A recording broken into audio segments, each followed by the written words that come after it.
Are longevity and anti-aging same? No, they are not same. And many times they don't go together also. So what do you do for the better quality of life? Actually many times does not add anything in the longevity. And lot of things we do for longevity probably does not improve the quality of life. If I tell somebody go and live in the jungle, I say eat only fruits, eat only this, eat only, I'm putting hundreds of restrictions to that individual. What I am doing? Longevity I am increasing, but for that individual quality of life, the luxury is out. You got it? So here we have to make a balance between the two. What have we achieved? We have already achieved longevity.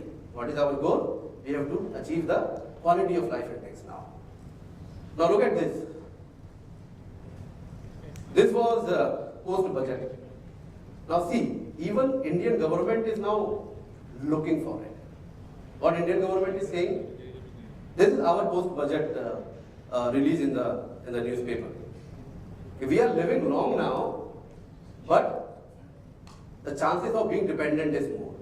So we have to do a lot where the people who are dependent, they don't remain dependent, they should be productive, point number one. And second is, people who are young right now, they should be more productive and they should not fall in any disability. This is a target for any nation, not only for India. So the geriatric population is increasing. India pyramid is now changing.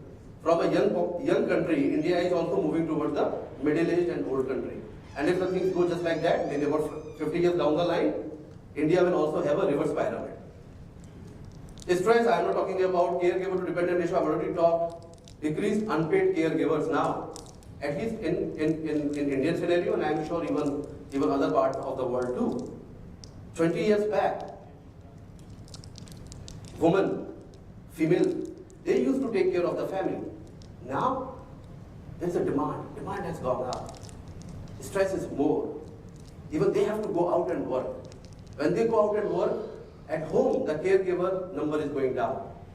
And this is a quote not from my side, this is a quote from Harrison.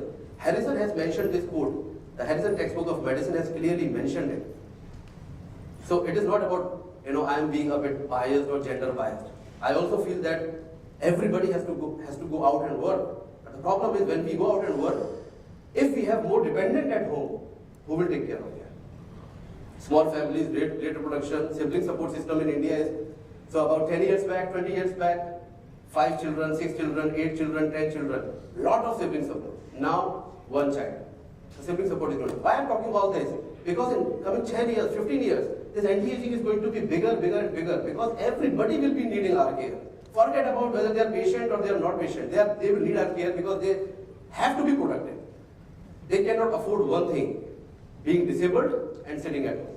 Nobody can afford, maybe my daughter can't afford it. And I'm sure even your children cannot afford it. So it has to start from very beginning. Okay, so what is the goal? When we talk about anti-aging, what is our goal? So goal is very clear.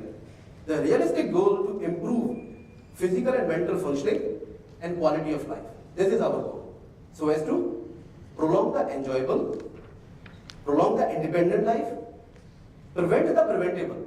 Whatever is preventable, we have to prevent that and delay the inevitable. If Alzheimer's disease is inevitable, delay it to the age of 95 or 100 years. Why should it hit at 60 years or 65 years? So we have to find more causes of it where we can hit. We can do more screening and we can start doing preventive measures. So it is hitting. It is coming much later in life or it may be not coming. Repair the repairable, restore the restorable, and regenerate the possible. And here comes the role of the regenerative medicine. So who are we targeting at? Very simple. Anti-aging clinics are targeting whom? So anti-aging clinics are targeting people who are healthy. Apparently healthy, they think they are healthy.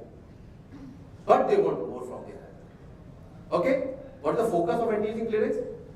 All the subclinical cases. If you can see here, subclinical endocrine, subclinical metabolic, subclinical nutritional, subclinical toxicity, subclinical lifestyle, subclinical mood. So anti-aging physician is basically a doctor of subclinical cases, as simple as that. Identify the subclinical. Tip of iceberg, everybody is doing. Let's go beneath the sea and see that 90% which is down.